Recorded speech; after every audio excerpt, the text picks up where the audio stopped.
स्वागत है एक बार फिर से आपका अपने यूट्यूब चैनल फार्मा हाउस पे। आज की वीडियो में हम जानने वाले हैं डॉक्टर रैगवैक की R3 ड्रॉप के बारे में। R3 ड्रॉप जिसका दूसरा नाम है हार्ट ड्रॉप। आज हम देखने वाले हैं इसके क्या क्या यूजेस हैं, इसमें कौन कौन से की इंग्रेडिएंट्स डले हुए हैं, साथ ही इसको यूज़ करने का जो सही तरीका है उसके बारे में जानने के लिए बने रहिए वीडियो के अंत तक।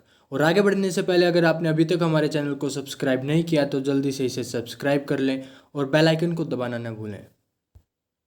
बात करते हैं R3 ड्रॉप के यूजेस के बारे में। तो इसका इस्तेमाल इसके नाम से ही पता चल रहा है, हार्ट ड्रॉप। हार्ट से रिलेटेड कोई भी अगर प्रॉब्लम है, अगर वो डिसरिथमिया है यानी कि जो हार्ट की जो बीटिंग है वो अप डाउन हो रही है, या फिर हाई पल्स रेट है, लो पल्स रेट है, या फिर हार्ट से रिलेटेड कोई भी अगर प्रॉब्लम होती है, लाइक पंपिंग में प्रॉब्लम हो रही है, उसको ब्लड प्रॉपर अमाउंट में नहीं मिल रहा है, तो उससे रिलेटेड कोई भी या फिर सिम्टम है या फिर वो प्रॉब्लम है, उसको ट्रीट करने के लिए या फिर उसको प्रिवेंट करने के लिए R3 ड्रॉप का इस्तेमाल किया जाता है। नेक्स्ट है हार्ट इनएफिशिएंसी। R3 ड्रॉप का यूज़ हार्ट की इनएफिशिएंसी यानी कि इनकैपेबिलिटी जो होती है हार्ट की, वो अपना प्रॉपर उसकी कैपेबिलिटी नहीं रह पाती उसका काम करने की, उसकी जो पंपिंग है वो कम हो जाती है या फिर किसी और चीज़ में रुकावटें जो आ जाती हैं उसको ट्रीट करने के लिए भी R3 ड्रॉप का इस्तेमाल किया जाता है। नेक्स्ट हम बात करें मायोकार्डियल वीकनेस, यानी कि जो हार्ट की जो मांसपेशियां होती है उनकी कमजोरी को दूर करने के लिए भी R3 ड्रॉप का इस्तेमाल किया जाता है। नेक्स्ट है कोरोनरी इनसफिशियंसीज और कार्डियक इनसफिशियंसीज। इसमें होता क्या, जो हार्ट है जितना उसको ब्लड, जितनी अमाउंट में ब्लड उसको पंप करना होता है वो प्रॉपरली पंपिंग नहीं कर पाता है, ऐसी कंडीशन को कार्डियक इनसफिशियंसीज बोलते हैं।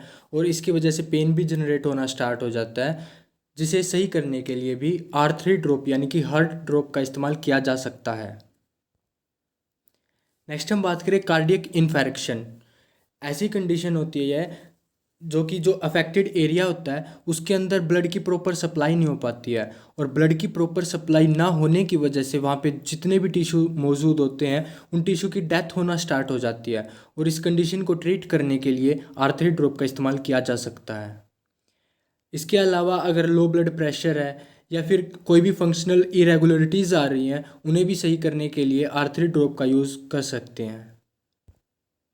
नेक्स्ट हम बात करें डायलेशन में अगर प्रॉब्लम हो रही है, यानी कि जो हार्ट का विस्तार हो रहा है यानी कि उसका जो फैलाव होता है अगर उसमें रुकावटें आ रही हैं तो उस कंडीशन को सही करने के लिए भी R3 ड्रॉप का यूज़ कर सकते हो। इसके अलावा है हार्ट पेन, सीने में जलन होना, सफोकेशन होना यानी कि घुटन महसूस होना, ischemic chest pain. Ischemic chest pain को सही करने के लिए R3 ड्रॉप का इस्तेमाल किया जाता है। यह पेन ब्लड की प्रॉपर सप्लाई ना होने की वजह से होता है। साथ में अगर पल्स रेट लो हो चुकी है या फिर सीने में भारीपन, हैवीनेस इन चेस्ट है, उसे भी सही करने के लिए R3 ड्रॉप का इस्तेमाल किया जाता है। अब जान लेते हैं कि इसके अंदर कौन कौन से की इंग्रेडिएंट्स डले हुए हैं, कौन कौन से मुख्य घटक इसके अंदर मौजूद हैं। सबसे पहले बात करें, इसके अंदर डला होता है कैक्टस। कैक्टस जो है वो एंजाइना पेक्टोरिस यानी कि इस्केमिक चेस्ट पेन को सही करने के लिए यूज़ किया जाता है। साथ ही यह सफोकेशन और हार्ट पेन को भी ख़त्म करता है, यानी कि जो घुटन होती है या फिर हार्ट पेन होता है उसे सही करने के लिए भी कैक्टस यूज़ कर सकते हैं। नेक्स्ट हम बात करें, इसके अंदर डला होता है क्रेटेगस।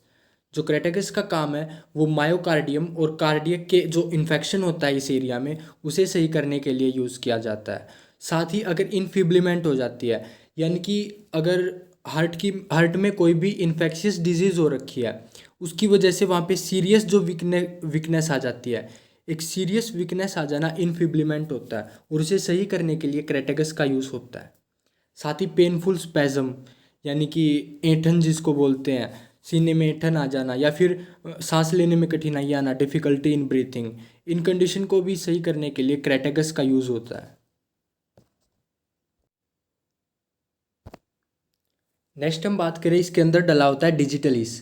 डिजिटलिस का जो काम होता है वो ऐसी कंडीशन जिसमें हार्ट जब इनलार्जमेंट होता है हार्ट का, तो उसका जो हार्ट रेट है वो फेलियर हो जाती है, उस कंडीशन को सही करने के लिए डिजिटलिस का काम होता है। यानी कि जो हार्ट का जो फैलाव होता है, फैलाव के साथ साथ जो हृदय की गति है वो उसका रुक जाना, हृदय अगर फैल रहा है तो उसकी गति का रुक जाना, उस कंडीशन को सही करने के लिए डिजिटली इसका यूज़ होता है।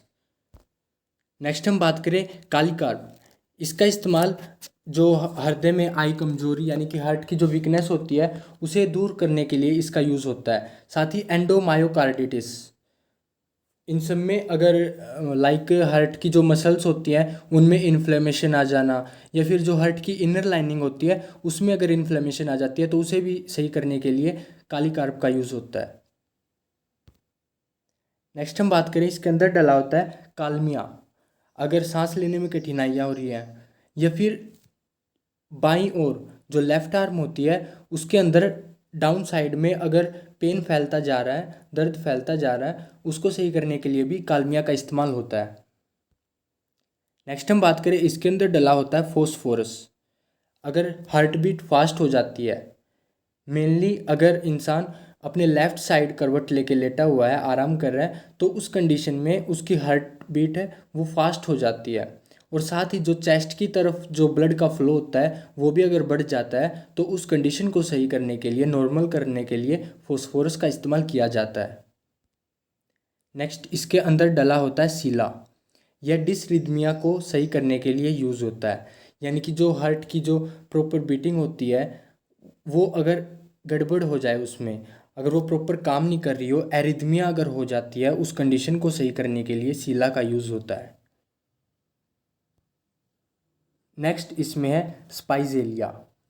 स्पाइजेलिया का काम है फास्ट और एबनॉर्मल हार्ट बीट, यानी कि जो तेज और असामान्य धड़कनें हो जाती हैं, साथ ही अगर नाड़ी भी धीमी हो जाती है, पल्स रेट लो हो जाती है, तो उसे सही करने के लिए भी स्पाइजेलिया का यूज़ किया जाता है। नेक्स्ट है इसके अंदर स्ट्रोफेंथस। स्ट्रोफेंथस एक हार्ट टॉनिक होता है।